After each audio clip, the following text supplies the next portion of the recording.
hitung-hitung ke kampus. Kemudian, teman-teman sudah dapat ini, apa minat riset? Sudah dapat minat riset untuk skripsi nanti? Putri sudah? Belum, Pak. Belum, Pak. Belum? Nah, silakan ya, pesan saya, teman-teman, ini semester genap ini sudah mau habis ya. Jadi semester depan sudah semester 7. Sekarang coba teman-teman mulai mulai gali lah, maksudnya minat dirinya mau kemana ya. Minat risetnya mau dengan siapa, misalkan bidangnya apa, kemudian dosennya mau dengan siapa, silakan ya. Jadi teman-teman coba tentukan, sudah mulai diskusi nggak apa-apa, misalkan nanti kan setelah ini, setelah UAS itu kan dosen mungkin ada waktu agak luang ya, mungkin tidak sepadat dengan pada saat perkuliahan. Jadi nanti teman-teman silakan diskusi, misalkan ada yang mau ikut dengan Pak siapa, Bu siapa gitu ya. Diskusi punya minat penelitian apa gitu ya. Jadi supaya di semester 7 awal teman-teman sudah UP ya. Sudah UP nanti punya punya gambaran seperti apa ya. Oke, ini saya sudah bisa share screen ya, Vioni ya. Oh iya, sudah bisa. Baik, sebentar slide-nya.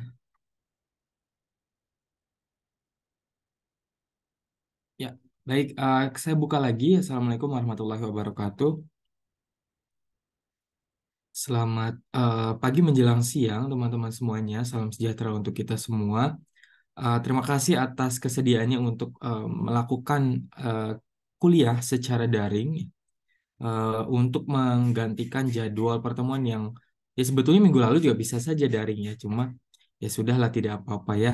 Jadi pertemuan ini adalah pertemuan terakhir materi teori ya. Jadi materi teori, jadi nanti pekan depan hanya praktikum saja. Mungkin praktikumnya bisa setengah delapan atau mungkin di Rabu silakan. Di Rabu mau jam berapa saya kosong ya minggu depan ya. Karena hari Senin dan Selasa semua dosen itu akan ada FGD ya, 2 hari berturut-turut. Jadi tidak bisa diganggu gugat seperti itu ya. Jadi memang arahan dari dekan. Eh, Baik, di pertemuan ke-14 dan 15 ini kita akan padatkan dengan dua bahasan yang mungkin agak berbeda ya. Yang pertama itu tentang post-harvest disease and management ya. Jadi post-harvest teman-teman tahu post-harvest. Tahu post-harvest?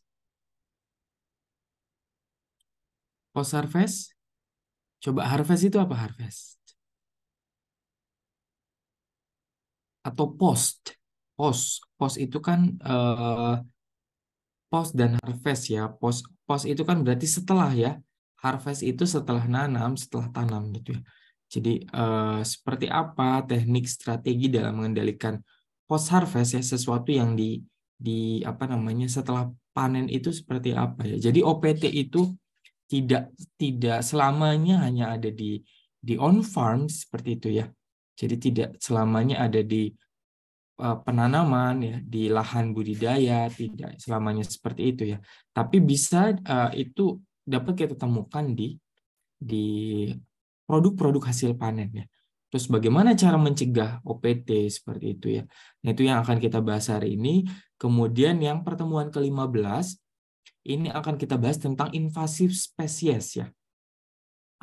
Jadi invasif spesies itu adalah apa namanya suatu organisme atau makhluk hidup yang sebelumnya sebetulnya belum ada ya, belum ada di kita di Indonesia. Mungkin terintroduksi masuk ke kita dan dia menjadi spesies invasif ya. Invasif itu dia pertumbuhannya banyak, kemudian mengganggu ekosistem seperti itu ya, bukan menjaga, mengganggu rantai makanan ya. Um, Intinya ada ledakan seperti itu ya contohnya ya. Teman-teman kalau main medsos ya, kalau main medsos ya, di Danau Toba ada ikan apa ya yang merah-merah itu ya? Red Devil kalau nggak salah ya. Di Danau Toba ada yang sengaja menaruh Red Devil teman-teman ya. Itu sebetulnya Red Devil itu sebelumnya ikan hias ya. Ikan hias, tapi ternyata ya ada yang melepaskan ke Danau Toba ya. Di Danau Toba itu sekarang menjadi spesies invasif ya. Jadi dia pertumbuhannya cepat ya. Invasif itu pertumbuhannya cepat, kemudian dia mengganggu ekosistem. Jadi ikan-ikan lokal yang ada di Danau Toba itu habis ya karena Red Devil ini juga bisa berperan sebagai predator seperti itu. Nah, itu nanti yang akan kita bahas hari ini, tapi mungkin kita kaitannya terhadap hama penyakit ya. Jadi tidak ada slide, nanti kita ada buku, ada satu buku, nanti kita review ya. Mungkin sekilas saja nanti bukunya saya berikan. Kemudian nanti kita mungkin review jurnal ya. Review jurnal dari yang sudah ada, karena teman-teman semester 6 ini mungkin ada skill yang harus dikuasai selain pengetahuan kognitif ya. Ada skill lain yaitu misalnya bagaimana mencari jurnal, bagaimana kita meresum, yang buat ringkasan, melihat ada informasi apa seperti itu ya. Oke, kita bisa mulai ya. Ini ada 25 orang ya, 5 orang lagi ya. Sebentar, saya share screen dulu ya. Sudah terlihat?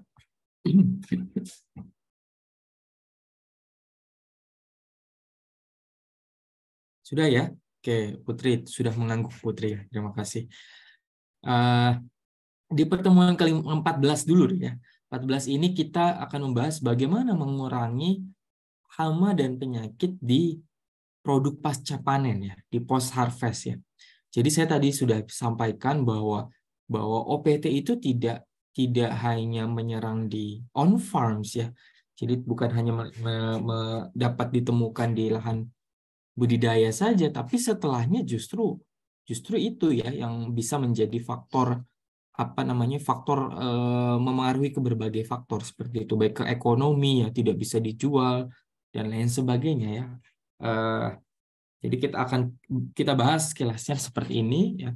Nanti ini mungkin banyak slide-nya, ada 50-an slide ya. Slide-nya banyak, tapi ya nanti kita lihat singkat-singkat saja ya. Yang penting teman-teman sudah ada gambaran. Nah, ini ada karakteristik produk segar. Nah, karakteristik produk segar.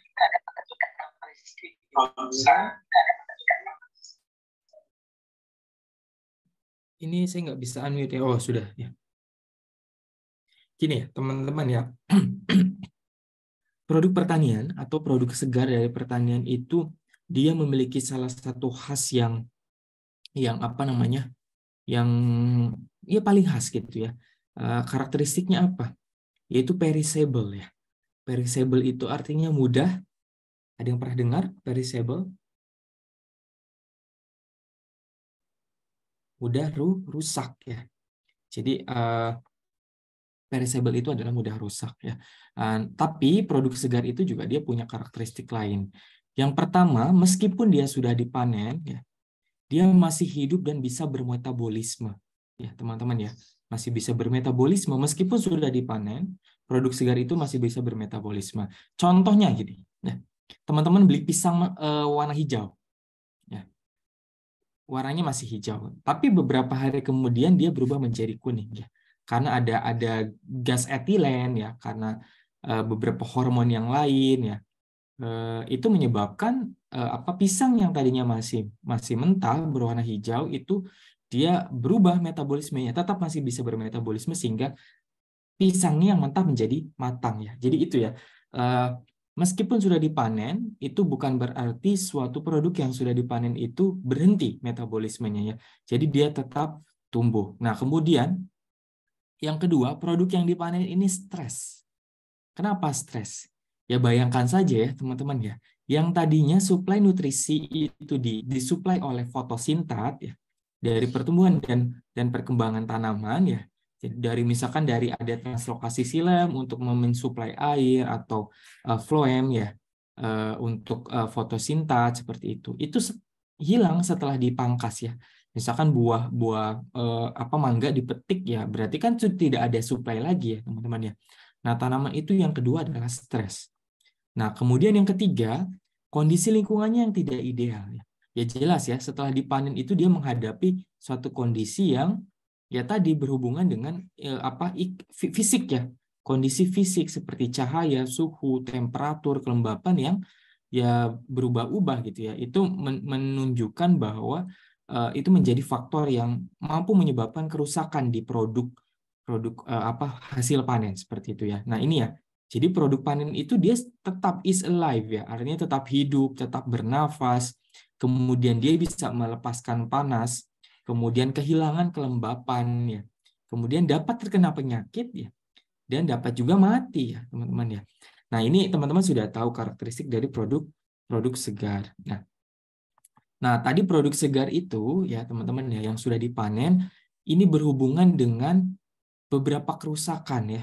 Jadi ada apa yang sudah dipanen itu bukan berarti ya sudah aman ya. Produk setelah dipanen itu perjalanannya panjang sampai di tangan kita ya, di tangan konsumen. Ada beberapa penyebab kerusakan hasil panen ya. Sebelum nanti kita bahas ke pengendalian ya, pengendalian terhadap OPT-nya seperti itu dan pencegahannya. Nah, ini penyebab kerusakan itu bisa fisik. Fisik, kemudian ada biologi, ada fisiologi dan genetik. Yang fisik ini contohnya seperti ada goncangan ya. Misalnya setelah dipanen itu kan kadang ada yang langsung dimasukkan ke karung ya, teman-teman ya. Dimasukkan ke karung, langsung ke keranjang, dilempar-lempar seperti itu ya. Nah, ini berkaitan dengan kerusakan fisik. Kemudian yang kedua adalah biologi. Biologi ini yang akan menjadi concern kita hari ini ya, lebih banyak sebetulnya ya, yaitu akibat serangan serangga dan jasad ternik. Jasad ternik ini adalah sinonim dari mikroorganisme ya, teman-teman ya.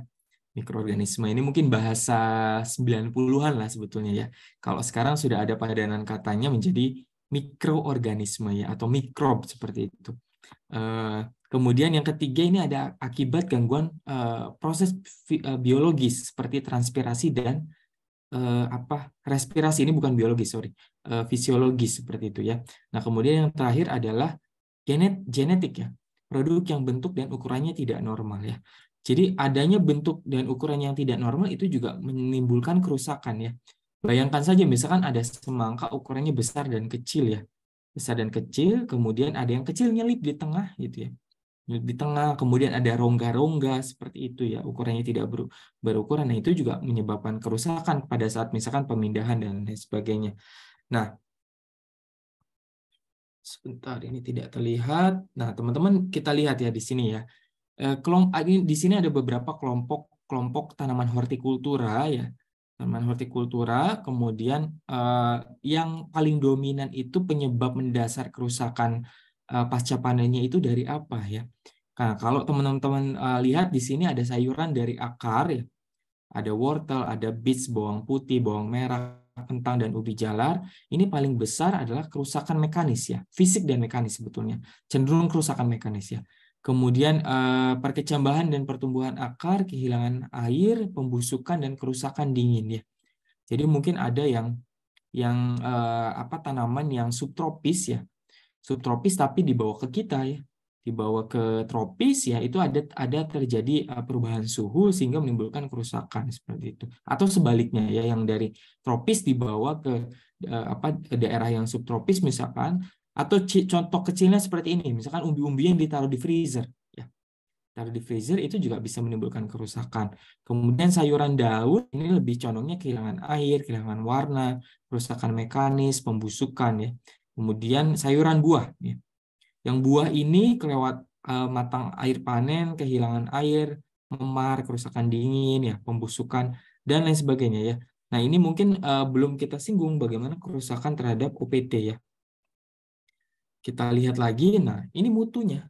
Mutu panen ya, produk panen itu dipengaruhi oleh yang pertama umur panen, kemudian alat panen, wadah panen dan transportasi, dan pengendalian suhu ya. Jadi teman-teman tadi penyebab kerusakan dari produk pertanian yang sudah dipanen itu ya karakteristik tadi ya, karakteristik awalnya itu produk pertanian setelah dipanen dia masih menjalankan proses fisiologis ya, jadi masih melakukan proses fisiologis ya. Nah ini mutunya juga contohnya seperti apa ya, jadi pengendalian suhu teman-teman setelah dipanen ya, atau teman-teman beli sayuran, coba bandingkan ketika disimpan di lemari pendingin dengan di lemari biasa ya. Mana yang lebih tahan ya? Pasti yang disimpan di lemari pendingin ya. Kenapa itu bisa terjadi? Karena laju transpirasi ya, laju respirasinya itu akan menurun ya. Proses fisiologisnya itu mungkin dayanya akan lebih rendah dibandingkan ketika di suhu yang lebih tinggi seperti itu ya. Ini kita lihat. Nah, ini ada contohnya bagaimana kita melakukan post harvest pest disease management. Jadi gini ya, kata kuncinya ketika teman-teman ingin mengendalikan hama dan penyakit di pasca panen itu, pada dasarnya adalah teman-teman harus mempertimbangkan tadi ya, apa saja faktor kerusakannya. Karena sebagian besar OPT di pasca panen itu hanya sebagian besar itu terjadi ketika sudah ada faktor utamanya ya. Jadi OPT itu akan menyerang di pasca panen ketika sudah ada misalkan oh iya ada buah yang terluka ya. Nah, di situ OPT bisa masuk ya. Jadi bukan secara langsung seperti misalkan oh iya tanaman gitu ya, di tanaman gitu ya, daun nanti spora bisa berkecambah. Tidak gitu ya. Jadi kalau kalau di pasca panen ini cenderung ada pengaruh dari tadi ya, dari fisik dan mekanis, kemudian ada proses transportasi dan lain sebagainya, itu yang membuat OPT itu ada di situ ya. Jadi itu yang teman-teman perlu ingat ya. Nah, pertimbangan penting penanganan pasca panen yang baik ya tadi ya, supaya tidak ada OPT-nya, teman-teman harus mempertimbangkan faktor fisiologisnya ya. Yaitu contohnya seperti apa? Supaya proses metabolismenya kita turunkan lajunya ya. Contoh kasusnya di lapangan seperti apa? Dengan disimpan di cold storage ya, disimpan di dalam lemari pendingin. Kemudian pertimbangan fisik ya, kandungan airnya kita harus pertahankan di 80-95% ya. Kalau misalkan dia tanamannya tanaman yang hortikultura mungkin ya lebih umumnya. Nah, ini kenapa? Contohnya seperti apa? Ya, teman-teman jangan meletakkan tanaman-tanaman yang kandungan airnya itu tinggi di paparan sinar matahari yang langsung ya. Seperti itu. Kemudian pertimbangan patologis ini dikelilingi oleh mikroorganisme ya. Nah, ini mikroorganisme ini sebetulnya adalah secondary infections ya, atau secondary case ya. Ini bisa terjadi setelah fisik dan fisiologisnya ini tanaman ketika sudah rusak ini akan mudah diinfeksi ataupun diserang oleh hama seperti itu ya. Kemudian pertimbangan kondisi lingkungan. Nah, ini kenaikan 10 derajat Celcius ini akan menyebabkan kemunduran 2-3 kali ya. Jadi misalkan suhunya meningkat 10 derajat Celcius, maka dia akan kualitasnya akan turun 2-3 kali ya. Konversi saja misalkan Pak kalau turunnya 5 derajat Celcius, apa yang akan terjadi ya? Konversi saja rentang berapa? Berarti 1-1,5 mungkin ya bisa saja ya. Kemudian pertimbangan ekonomis dan keuntungan. Nah, ini tadi ya, produk hortikultura itu setelah dipanen itu masih melakukan respirasi, masih melakukan fisiologis ya. Nah, ini yang teman-teman perlu perhatikan ya. Kelas laju produksi etilen ya. Etilen fungsinya untuk apa ya? Etilen. Etilen untuk apa? Fungsi dari etilen?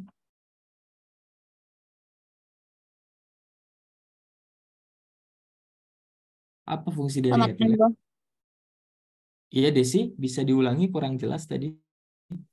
Pematangan buah, Pak. Ya, oke, terima kasih. Betul ya. Etilen ini fungsinya untuk pematangan buah ya. Jadi ya secara alamiah memang sudah ada gas etilen di situ ya. Tapi ada yang kelas laju produk etilen ini bisa dikelaskan dari sangat rendah, rendah, moderat, tinggi, dan sangat tinggi seperti itu ya. Nah, ini bisa menentukan bagaimana teman-teman bisa menekan laju respirasi ya, untuk supaya etilennya ini tidak misalkan yang tinggi ini mungkin tidak terlalu tinggi ya, kita bisa tekan menjadi tinggi saja atau moderat ya. Contohnya seperti tadi ya, misalnya diletakkan di lemari pendingin ya. Nah, kalau misalkan laju respirasi ini terus-menerus tinggi, buah akan semakin cepat matang. Dan apa yang terjadi kalau matang? Struktur morfologinya. Morfologinya akan lunak ya, teman-teman ya. Dinding selnya lunak sehingga OPT itu akan lebih menyerang ya, lebih mudah menyerang ya. Contoh kasusnya mungkin bakteri dan fungi itu akan lebih menyerang ketika lebih lunak ya, teman-teman ya. Senjata dari fungi itu dia kan masuk bisa secara mekanis dan enzimatis ya. Kalau bakteri dia bisa masuk melalui lubang alami dan enzimatis juga. Tapi ketika misalkan tanamannya itu belum matang ya teman-teman ya, kita tekan itu akan mencegah OPT itu menyerang seperti itu. Nah, bagaimana pengelolaannya ya? Pengelolaan ketika sudah dipanen, produk yang sudah dipanen. Yang pertama teman-teman harus melakukan sorting. Sorting itu artinya mengurutkan ya, memisahkan komoditas yang berbeda tingkat kematangannya. Ya. Kenapa harus dipisahkan? Kalau ada tanaman matang dengan tanaman yang muda, kira-kira tanaman matang itu akan memengaruhi ke tanaman muda tidak? Karena adanya gas etilen tadi. Kira-kira akan memengaruhi ya, teman-teman ya. Jadi ya, gas etilen itu dia bisa memicu ya tanaman yang belum matang seperti itu.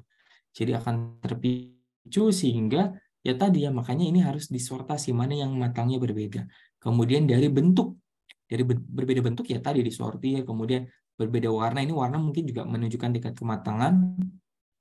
Kemudian adanya luka, lecet ya, atau infeksi penyakit atau luka akibat hama. Ini teman-teman harus pisahkan.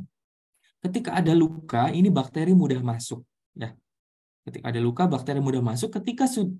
Kalau buah itu produk-produk panen itu kan biasanya ya sudah dikumpulkan ya teman-teman ya, misalkan dikumpulkan di keranjang, di karung seperti itu. Kalau ada satu yang busuk ya, terkena bakteri misalkan ya, busuk, itu kemungkinan besar kalau tidak disortir nanti yang masih sehatnya itu akan terinfeksi seperti itu ya. Atau karena jamur juga sama ya. Atau hama juga bisa ya. Dia bisa berpindah seperti itu. Nah, kemudian sizing. Ini sizing juga sama, sizing dan grading sama. Kemudian yang keempat, trimming, waxing, and coating. Apa itu trimming? Trimming itu adalah upaya untuk membuang kotoran pada permukaan kulit buah atau sayuran sebelum komoditi itu dikonsumsi atau diolah lebih lanjut ya. Jadi teman-teman ada yang pernah tahu nggak ada panen buah yang dicuci setelah dipanen? Buah apa? Buah apa ya?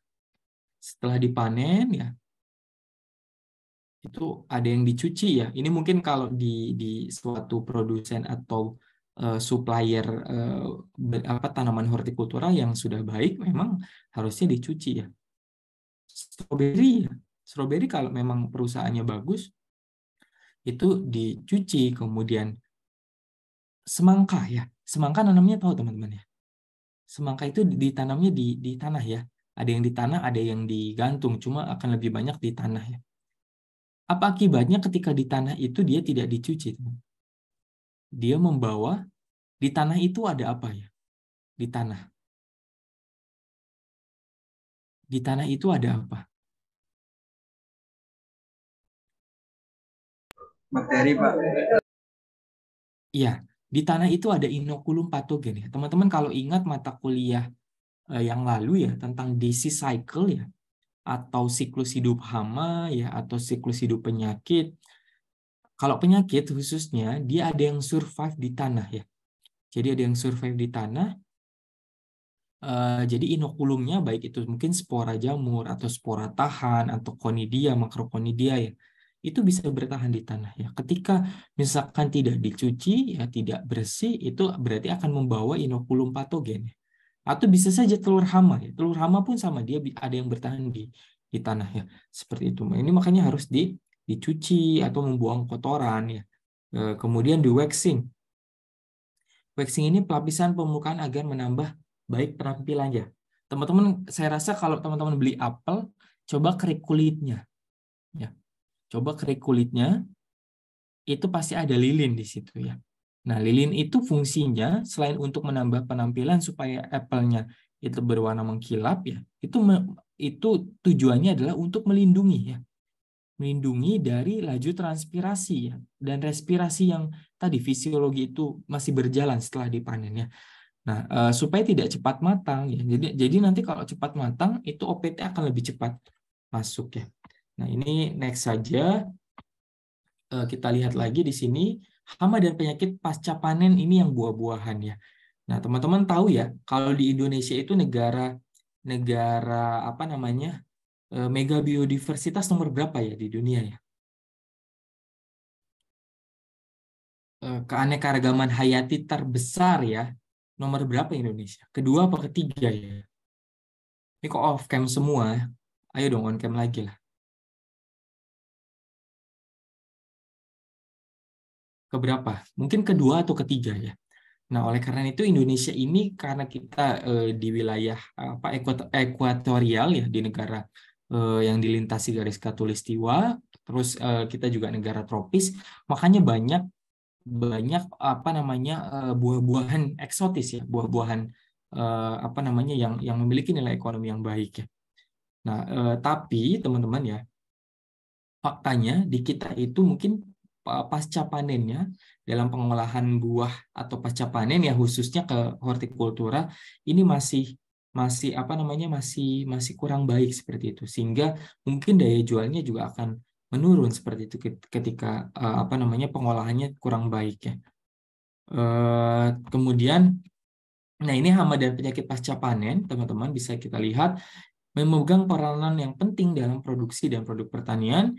Nah, tadi saya sudah sampaikan ya bahwa hama dan penyakit pasca panen itu akan banyak ketika proses penanganan pasca panennya ini tidak tepat ya. Dimulai dari mana? Dari pemetikan ya.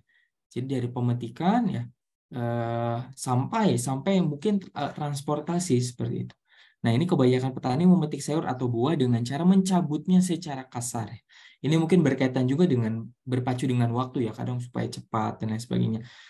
Sehingga tidak utuh dan tidak ada ranting yang tersisa pada sayur dan buah agar buah tidak mudah busuk ya. Jadi baiknya teman-teman ketika memangkas atau memanen buah itu ya diikutsertakan ranting ya. Ketika tidak diikutsertakan rantingnya, itu tadi ya. Jadi di karakteristik awal itu, teman kenapa bisa stres ya? Produk pasca panen bisa stres karena tidak ada suplai air dan nutrisinya ya, terhenti. Kalau rantingnya masih ikut disertakan, kemungkinan besar air dan nutrisi yang masih ada di ranting itu masih bisa menjadi suplai ya. Jadi bisa menjaga kualitas seperti itu. Nah ini tadi ya teman-teman ya. Bentar, baterai saya low ya. Ini zoomnya nanti kalau kita bisa ini aja. Mungkin bisa nggak Vio nih kalau linknya sama.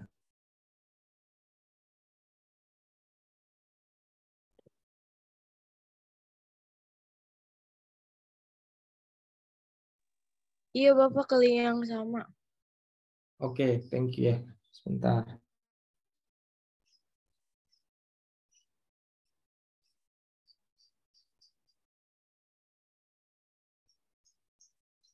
Nah, ini ya tadi ya. Bagaimana cara supaya optimal di produk pasca panen? Yang pertama, teman-teman harus memperhatikan dimulai dari panen sampai tadi ya pengangkutan, penyimpanan seperti itu. Diperhatikan yang pertama harus suhu. Suhu dalam penyimpanan itu seharusnya dipertahankan agar tidak terjadi kenaikan dan penurunan ya. Biasanya kalau penyimpanan dingin, suhu dipertahankan di kisaran antara 1 derajat sampai dengan 2 derajat. Tapi ini relatif tergantung produknya apa. Kalau benih padi disimpan ya nggak bisa ya teman-teman. Benih padi itu kan beda ya. Dia rekalsitran apa ortodoks ya. Itu kan beda-beda ya teman-teman. Kalau ingat mata kuliah ilmu benih itu beda ya. Fluktuasi suhu merangsang berkembangnya mikroba dan menetasnya telur hama. Ya, mikroba akan tumbuh di suhu yang tinggi apa yang rendah kira-kira? Suhu yang cenderung ya mungkin yang rendah, cenderung yang rendah dan lembab mikroba ya. Tapi kalau hama ini akan lebih menetas bukan di suhu yang rendah, tapi di suhu yang moderat hingga tinggi ya. Moderat hingga tinggi, makanya suhu ini harus dijaga ya dalam penyimpanan. Kemudian yang kedua adalah penyimpanan, yaitu memperhatikan kelembapan. Untuk komoditi buah yang mudah rusak, kelembaban relatif dan penyimpanan sebaiknya dipertahankan pada kisaran 90-95 ya. Kemudian kalau di bawah itu menyebabkan kehilangan kelembapan komoditi ya. Kondisi ini sebetulnya merugikan ya teman-teman ya. Sampaikan di awal bahwa ketika suhunya rendah dan kelembapannya tinggi atau yang mendekati 100%, kemungkinan besar mikroorganisme tumbuhnya akan lebih cepat ya. Tapi ya komoditi hortikultura setelah panen yang diletakkan dalam udara terbuka akan mengalami keseimbangan. Ya jadi mungkin itulah alasannya ya. Jadi ketika misalkan pengangkutan harus ada aliran udara ke situ supaya kelembapannya masih tetap dijaga ya. Kemudian komposisi udara ya. Jenis gas juga bisa mempengaruhi tadi ya, misalkan ada buah matang dan buah yang masih muda, itu sebaiknya harus disortir, dipisahkan ya. Karena buah matang ini akan mempercepat proses pematangan di sebelahnya ya. Tergantung sebetulnya ya, tergantung dengan kebutuhan apakah mau langsung dipasarkan atau tidak sebetulnya. Tapi ya dikembalikan lagi ketika ingin menjaga tetap kualitas ya, supaya produk pasca panen ini masih tetap memiliki daya umur yang panjang supaya tidak cepat rusak, itu yang harus diperhatikan. Nah, ini kemudian kita next lagi kualitas bahan. Kualitas bahan juga bisa ya. Contohnya misalkan disimpan di plastik, di kertas, itu juga mempengaruhi ya. Ada mungkin teman-teman yang paling tidak asing adalah ada buah pir buah pir dibungkus dengan jaring-jaring ya. Jaring-jaring seperti itu. Nah, itu juga sebetulnya adalah untuk meminimalkan adanya benturan ya. Kerusakan fisik dan mekanis, sehingga ketika nanti misalkan rusak itu OPT akan lebih cepat menyerang ya, lebih khususnya yang mikro. Kemudian nah ini teman-teman, OPT di pasca panen yang paling banyak itu yang pertama ini lalat buah ya. Di produk-produk post harvest itu lebih khususnya di buah-buahan ini lalat buah ya. Lalat buah kalau di Indonesia ini spesiesnya lebih banyak dari